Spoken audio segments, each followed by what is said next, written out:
Good morning, Steve-O. Okay, accountability. Look, I did this at the gym when I was on the elliptical, and I ran all the way through it. I was like, whoa, this is cool, man. I went all the way through verse 31. Then it messed me up on the elliptical because I was like, oh, man, now I hit the hard part. And I'm like, I didn't mentally prepare. And Jesus got me through anyways. But I'm going to give it a shot. I get jammed up in the middle on some verses. But let me go through what I got up until 31. If I need to look at the card, I will. But Romans 8. There's therefore now no condemnation to them which are in Christ Jesus, who walk not after the flesh, but after the Spirit. For the law of the Spirit of life in Christ Jesus hath made me free from the law of sin and death. For what the law could not do, in that it was weak through the flesh, God, sending his own Son in the likeness of sinful flesh, and for sin, condemned sin in the flesh, that the righteousness of the law might be fulfilled in us, who walk not after the flesh, but after the Spirit. For they that are after the flesh do mind the things of the flesh, they that are after the Spirit, the things of the Spirit. For to be carnally minded is death, but to be spiritually minded is life and peace, because the carnal mind is enmity against God. For it is not subject to the law of God, neither indeed can be. So then, they that are in the flesh cannot please God. But ye are not in the flesh, but in the Spirit, if so be that the Spirit of God dwell in you. And if Christ be in you, the body is dead because of sin, but the Spirit is life because of righteousness. But if the Spirit of him that raised up Jesus from the dead dwell in you, he that raised up Christ shall also quicken your mortal bodies by his Spirit that dwelleth in you. Okay.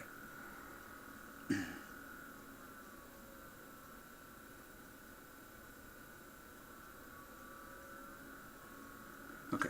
Therefore, brethren, we are debtors, not to the flesh, to live after the flesh. For if ye live after the flesh, ye shall die. For as many as are led, let me make sure that's right. Ye shall live. For as many as are led by the Spirit of God, they are the sons of God. For ye have not received the spirit of bondage again to fear, but ye have received the Spirit of adoption, whereby we cry, Abba, Father. The Spirit itself beareth witness with our spirit that we are the sons of God, that we are the children of God. And if children, then heirs, heirs of God, joint heirs with Christ. If so be that we suffered with him, that we may be also glorified together. Let me make sure I'm right.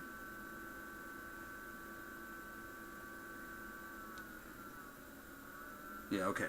For I reckon that the sufferings of this present time are not worthy to be compared with the glory which shall be revealed in us. For the earnest expectation of the creature shall be made manifest in the Son, through the sons of God. The creature was made subject to vanity, not willingly, but by reason of him who has subjected the same in hope, because the creature shall also be delivered from the bondage of corruption into the glorious liberty of the children of God. For we know that the whole creation groaneth and travaileth in pain together until now. Not only they, but ourselves also, which have the firstfruits of the Spirit, even we ourselves groan within ourselves, waiting for the adoption, to wit, the redemption of our body. For we are saved by hope. But hope that is seen is not hope. For what a man seeth, why doth he yet hope for? But if we hope in that we see not, then do we with patience wait for it.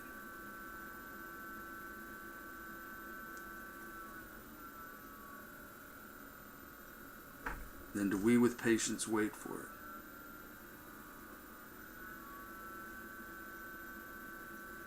Okay. Likewise, the Spirit also helpeth our infirmities. For we know not what to pray for even as we ought. But the Spirit itself maketh intercession for us with groanings which cannot be uttered. But he that searcheth the heart knoweth what is the mind of the Spirit. No, likewise, isn't that right? Likewise, the Spirit also helpeth our infirmities, for we know not what to pray for, even as we ought. The Spirit also shall make intercession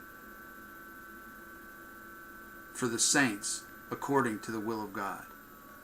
And we know that all things work together for good to those who are called, to those who love God, to those who are called according to his purpose, for whom he predestinated. For whom he foreknew, he also predestinated to be conformed to the image of his Son, to the image of the likeness of his Son, that he might be the firstborn among many brethren. Moreover, whom he did predestinate, them he also called. Whom he called, them he also justified. Whom he justified, them he also glorified. What shall we say with all these things? If God be for us, who can be against us? Oh, it's close. That's through 31. I can do it and rock it and roll it, but then I get, and then I do it and I get messed up in different spots. Glory be to God, brother. Keep pressing on. God bless you.